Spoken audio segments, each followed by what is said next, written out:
राधे कृष्ण सभी को। कैसे हो सब? उम्मीद रखती हूँ कि ऐसी पैंडमिक सिचुएशन में भी सभी लोग स्वस्थ हों, ख्याल रख रहे हों अपना। सोशल डिस्टेंसिंग और जो गवर्नमेंट की गाइडलाइंस जो जारी की गई हैं उन सब का पालन कर रहे होंगे और अपने परिवार और आसपास के लोगों को एक सुरक्षित जीवन शैली दे रहे होंगे। इसी कामना के साथ आज का ये जो प्रकरण है वो शुरू करूँगी। पिछले प्रकरण में हमने आपको बताया था कि राम जी वाल्मीकि जी से अपने रहने के स्थान पूछ रहे हैं। तो सबसे पहली बात तो ये है कि आज का जो समय है, व्यक्ति अपने घरों में है। लोगों को ऐसा लगता है कि हम कुछ कर नहीं पा रहे हैं और हम कुछ अपने आप को तभी प्रतिभावान या साबित कर सकते हैं जब हम बाहर जाकर कुछ करें। तो ये समय जो है ना, वो बाहर जाकर अपने आप को साबित करने का नहीं है। ये समय है आप अंतर यात्रा में अपने घर में स्वयं बैठ करके ध्यान में जा कर के अपने आप अपनी आत्मा को साबित करने का, क्योंकि सिचुएशन अच्छी नहीं है बाहर। ऐसी बीमारी है कि आप नहीं जा सकते, आपको खतरा है। तो आज के समय में ज़रूरत है आपको अपनी अंतरात्मा को टटोलने की, उसे जागृत करने की, अपने आप को पहचानने की कि आपका वास्तविक उद्देश्य इस जीवन में क्या है और आपके सकारात्मक बदलाव से समाज पर इसका क्या प्रभाव पड़ता है। और ये सत्य है, यात्रा आपकी नहीं है, यात्रा परमात्मा की है। आपको लगता है कि मुझे भगवान के दरबार तक जाना है, नहीं, बिल्कुल ये बात आप ध्यान से एक समझ लो कि आपको दौड़ नहीं लगाने, आपको तो बस उसे इतनी अनुकूलता देनी है कि वो स्वयं आप तक आ जाए। क्योंकि भगवान स्वयं भी कहते हैं, मैं भक्तों के हित कारण ही बहुरूप बनाया करता हूँ, निज दिव्य धाम के सुख को छोड़ पृथ्वी पर आया करता हूँ। भक्तों का हूँ ये नाम धराया करता हूँ, भक्तों का हूँ मैं कर्जदार ये कर्ज चुकाया करता हूँ। तो यात्रा में तुम्हें भागने की ज़रूरत नहीं है, वो स्वयं आ रहा है। परमात्मा की यात्रा है, वनगमन परमात्मा ने किया है। और जो भी थे, जो जहाँ थे वहीं बैठ करके उन्होंने अपने हृदय को इतना परिशुद्ध बनाया है कि परमात्मा यात्रा में उनके पास तक पहुँचे हैं। चाहे वो केवट हो, चाहे वो गुह हो, चाहे वो अहिल्या हो, चाहे वो सबरी हो, चाहे वो वाल्मीकि हो, कोई भी हो, चाहे वो सुग्रीव हो, चाहे वो यात्रा में मिले हनुमान हो, कोई भी हो, परमात्मा सबके दर पर जाते हैं। ज़रूरत है कि क्या तुमने अपने दर को, अपने आप को उनके अनुकूल बना के रखा है। एक बहुत अच्छा संत हृदय के भाव हैं, कुछ पंक्तियां हैं, उसमें बड़ा सुंदर वर्णन है, मुझे बड़ा पसंद है वो भजन। निश्चय ही संत हृदय की वाणी रही होगी, बहुत गूढ़ बोला होगा उन्होंने, बड़ा सुंदर भजन है। इसमें लिखा है, मंदिर में हम बहुत गए पर मन यह मंदिर नहीं बना, व्यर्थ शिवालय में जाना यदि मन शिव सुंदर नहीं बना, पल पल समता में इस मन का ढलना है साधना, पाना नहीं जीवन का बदलना है साधना। जीवन में पाने का नाम साधना नहीं है, बदलाव का नाम है साधना। बड़ी सुंदर पंक्ति है, मंदिर में हम बहुत गए पर मन यह मंदिर नहीं बना। मंदिर का अगर हम सांधि विच्छेद करें, डिवाइड करें, तो मन और दर, ऐसा दर जो परमात्मा के योग्य है, जहाँ परमात्मा विराजमान होते हैं।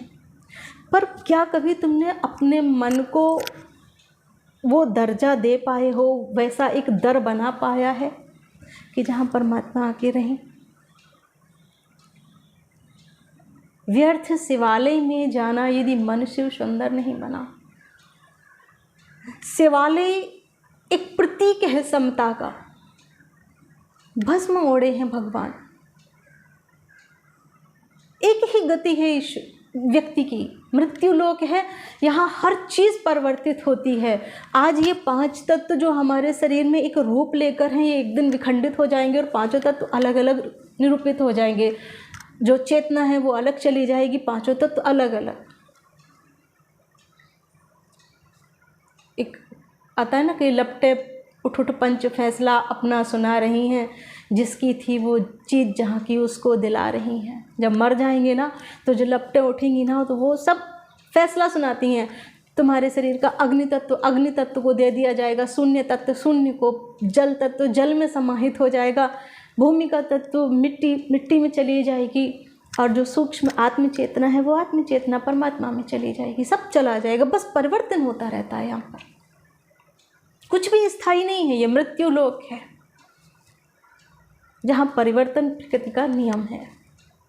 और उसके बाद भी लोग ये कहते हैं कि हम हैं, वैसा कोई नहीं है। बस यही हमारी मूर्ता है। और यही जो एक अहंकार है ना, इसी अहंकार को जब व्यक्ति छोड़ देता है इस भाव के साथ कि मैंने अहंकार को छोड़ दिया, मीन्स उसको ये घमंड भी ना रहे कि मैं अब निरंकारी हूँ, निरअहंकारी, तब वास्तव में वो एक ऐसा दर बनाता है अपने हृदय में जहाँ परमात्मा आ ही जाते हैं। तुम मना भी करोगे, ना भी चाहोगे तो भी फिर वहाँ कुछ रहेगा ही नहीं उसके अलावा। वो व्यक्ति तभी तक है जब तक कि अहंकार है, और जहाँ अहंकार का विनाश हुआ फिर तुम रहे कहाँ? जब मैं था तब हरि नहीं, और अब हरि है मैं नहीं। सब अंधियारा मिट गया जब दीपक देखा माए। तो जब तक ये मैं की भावना रहेगी तुम्हारे अंदर, तब तक ही बस परमात्मा के आने की देर है। और जिस वक्त ये मैं खत्म हुआ फिर तुम तो हो ही नहीं, फिर वही है। फिर कहाँ तुम्हें भागने की ज़रूरत है कि मैं परमात्मा से जाकर के मिलूँ? वो स्वयं आ जाता है, वो तो तलाश करता है ऐसे दर को। इसीलिए गोस्वामी जी आगे लिखते हैं कि काम क्रोध मद मान न मोहा, लोभ न क्षोभ न राग न द्रोहा, जिनके कपट दंभ नहीं माया, तिनके हृदय बसहु रघुराया। काम क्रोध मद मान न मोहा,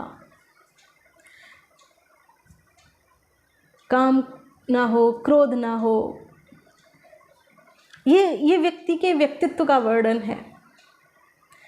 एक चौपाई आगे गोस्वामी जी ने लिखी है रामायण में ही, लोभ को इच्छा दंभ बल, काम को केवल नारी, क्रोध को पुरुष बचन वाल, मुनिवर कहाँ ही विचारी। लोभ का जो बल है वो तुम्हारी दंभिता है। मैं दंभी इंसान को समझते हो ना आप? दंभी, जो मैं हूँ कुछ, मैं ये कर सकता हूँ, मैं वो कर सकता हूँ। लोभ को इच्छा दंभ बल, और जो व्यक्ति दंभी होता है, जो व्यक्ति के अंदर इच्छाएं बहुत होती हैं, वो कहीं ना कहीं एक लोभी प्रवृत्ति का होता है। वो लोभी प्रवृत्ति का होगा ही होगा। काम को केवल नार, जिसके अंदर वासना की इच्छाएं बहुत भरी होंगी, क्योंकि काम का बल ही केवल वासना है। नारी वो ना रही तो फिर कैसी वासना। जब आप आत्मा में स्थिर हो गए तो फिर क्या नर क्या नारी, आप नारायण में स्थिर हो गए। और जब व्यक्तित्व नारायण में स्थिर हो जाता है तो परमात्मा तो फिर नारायण का ही नाम है, तो वासना भी तिरोहित हो जाती है। इस जीवन में प्रकृति में जब हम मिलते हैं तो यहाँ पर सृष्टि का जो मिलन है वो सृष्टि को सुचारू रूप से चलाने के लिए है। कभी व्यक्ति स्वार्थ भावना में चला जाता है तो कभी व्यक्ति परमार्थ भावना में चला जाता है। अगर आप देखो कि शिव और शक्ति का विवाह क्यों हुआ, तो आप देखोगे कि वहाँ वासना नहीं है, स्वार्थ नहीं है, वहाँ उपासना है, परमार्थ है। जहाँ शिव और शक्ति के मिलन से ही राम कथा का सृजन हो रहा हो, वो कितना दिव्य रहा होगा। एक ऐसा विवाह, एक ऐसा संयोग जो परमार्थ की भावना से होता है, वो आत्माओं का संयोग होता है। और एक ऐसा संयोग जो सिर्फ शारीरिक स्तर पर रह जाता है तो वो वासना का संयोग होता है। वासना अधोगामी गति होती है और उपासना ऊर्ध्वगामी गति होती है। उप समीपे असनम इति उपासनम। उपर्युक्त, ऊपर वाला, ऊपर जो ऊपर की ओर होता है, यानी कि जो हमारे गुरुत्व गुण जो बड़े हैं, जो ऊपर हैं, जिसकी गति, जिसके विचार बहुत प्रखर हैं, वो ऊपर टॉप मोस्ट। ऐसा जब व्यक्तित्व आता है तो राम तुम उनके हृदय में वास करो। जीने के कपट दंभ नहीं माया, तेने के हृदय बसहो रघुराया। जिनके हृदय में कपट ना हो। कपट के नाम पर मुझे कहानी याद आ गई। एक बार एक संत भगवान की पूजा करने के लिए गए। स्तुतियाँ तो नहीं आती थी। ब्राह्मण वहाँ खड़ा हुआ था, मंदिर का पुजारी पंडित खड़े हुए थे।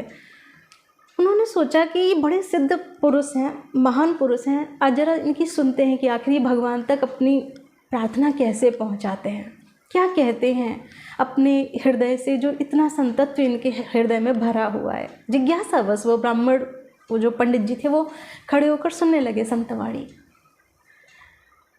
संत ने हाथ जोड़े भगवान के, आँखों से अश्रुधारा बहने लगी।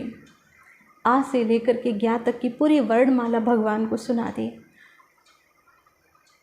समर्पण कर दिया परमात्मा को कि भगवान, मेरे हृदय के भावों को मैं प्रार्थना में नहीं पिरो सकता। शब्द तुम्हें दे दिए, मात्राएं तुम्हें दे दी, तुम अपने हिसाब से परमात्मा प्रार्थना बना लो, क्योंकि तुमसे ज़्यादा हितकारी कोई नहीं हो सकता। परमात्मा सबसे बड़ा हितकारी है हमारा, उससे बड़ा हितकारी और कोई नहीं हो सकता। तो जो समग्र समर्पण के साथ में ईश्वर को समर्पित हो जाता है, वो सबसे बड़ा सरल हृदय का माना जाता है। निरे मले मन जान सो मोहि पावा, मोहि कपट चाल छिद्र न भावा।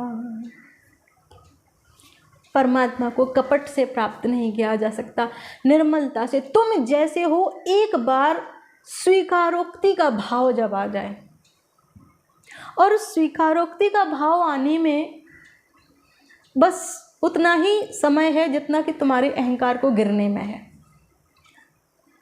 जब ध्रुव ने तपस्या की छोटा सा ध्रुव, 5 साल का ध्रुव, जब तपस्या की, भगवान को अपने हृदय में प्रकट कर लिया, परमात्मा की गोद में खेला, तो बहुत से लोगों को ये बात हजम ही नहीं हुई।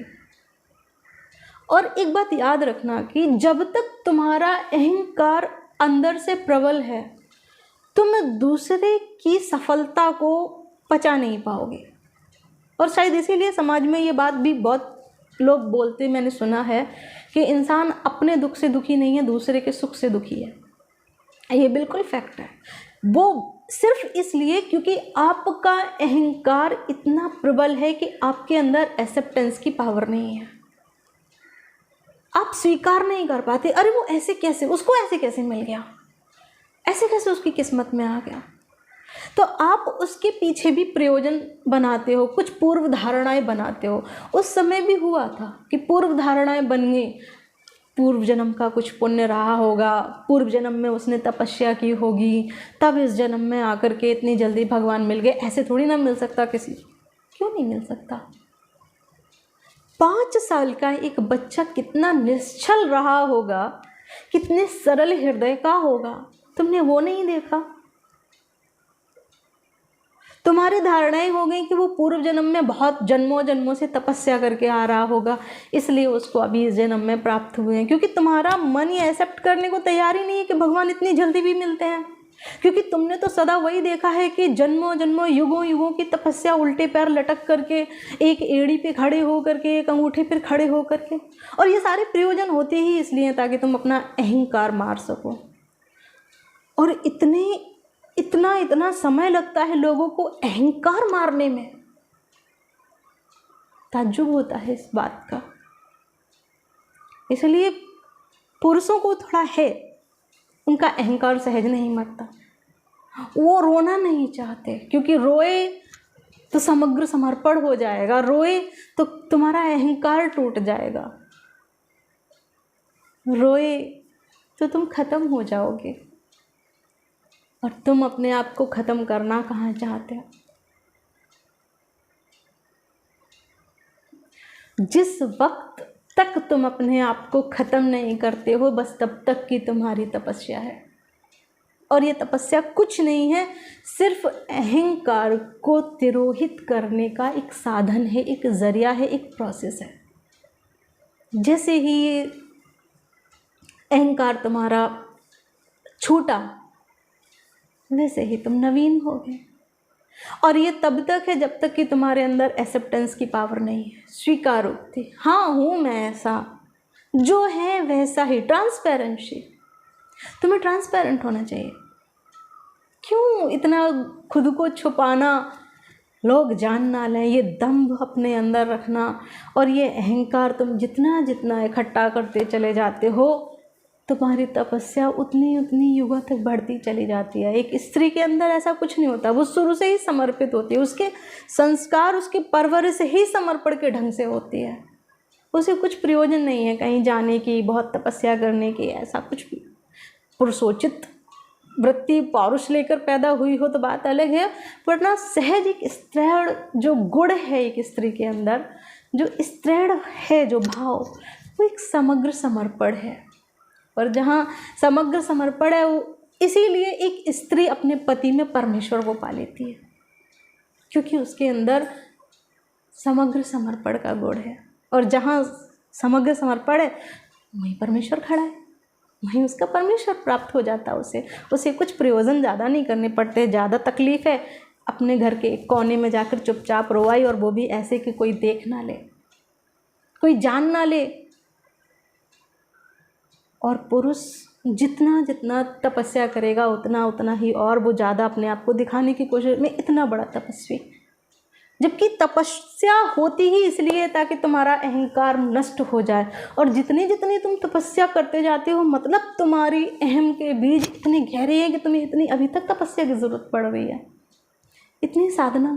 तुम सहज हो जाओ, सहज हो जाओ। इसीलिए गोस्वामी जी कहते हैं कि जीने के कपट दंभ नहीं माया, तेने के हृदय बसहु रघुराया। सबके प्रिय सबके हितकारी, सुख दुख सरिस प्रशंसा गारी। कहाहि सत्य प्रिय वचन विचारी, जागते सोवत शरण तुम्हारी। जो तो सोते जागते भी आपके ही चरणों में ध्यान रखते हैं, राम के चरणों में। ये आगे आने वाले वीडियो में हम इन पंक्तियों को लेंगे। अभी इतना ही, और आशा करती हूँ कि ये जो समय है वो बहुत, मैं बाहरी दुनिया के लिए तो नहीं कह सकती कि अच्छा है, क्योंकि बहुत तबीयत ख़राब हो रही है लोगों की, सुरक्षित रहें जहाँ पे भी हैं। लेकिन ये बात बिल्कुल सत्य है कि आप अगर घर में रह रहे हैं, परमात्मा ने आपको ये मौका दिया है कि आप अंदर रहें, घर में रहें, एकांत रहें, तो ये समय है आपको अपनी आत्मा की ज्योति जगाने का, अपने गुरुत्व को पहचानने का, अपनी ऊर्ध्व शक्तियों को पहचानने का, कुछ ऐसा जानने का कि जहां आप पूरे वातावरण के लिए एक सुंदर दिव्य समाज का निर्माण कर सकें। अपने आप को पहचानें, राम स्वयं आएंगे आपके दर तक। अपने मन को वैसा दर बना लो, वो मंदिर बना लो। राधे कृष्णा।